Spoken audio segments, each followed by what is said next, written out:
A nurses' strike at an area hospital seems almost inevitable as negotiations between the union and the hospital's owner broke down this week. That's where we begin tonight. Thank you for joining us. I'm Rich Pierce. And I'm Kate Davison. News 9's Gage Goulding first brought you the story last week. He reports now with the latest updates, including the difficult decision to strike during the pandemic.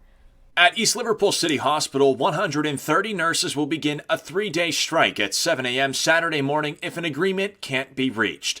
The nurses represented by the Ohio Nurses Association are working on an extended contract that expired in March. They say the hospital has been engaging in unfair labor practices, and the union has filed charges. The problems, though, don't stop there. But there is a concern that because of the staffing and the retention issue, that patient care could suffer.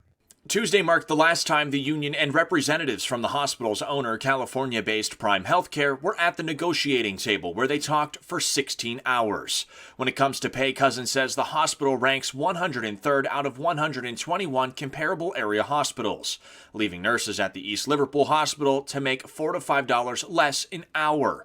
Emergency room nurse Jamie Watson saying this causing a chain reaction, ending with less staff. All we really want to do is, care for our patients in the highest quality that we can. And it really makes it tough when you're short staffed. It's not what we want to do, but I think it's really needed for us to, have, a fair contract and care for our patients the way that they needed to be cared for. The hospital saying in a statement on Facebook that they're disappointed the nurses would strike during a global pandemic. They went on to say they've tried to reach an agreement but will continue to provide high-quality health care during the strike. The union and nurses hopeful a deal is reached before the contract expires at midnight this Friday. I'm confident we could get an agreement, a tentative agreement before the contract expires if we can get the parties back together. The community deserves better.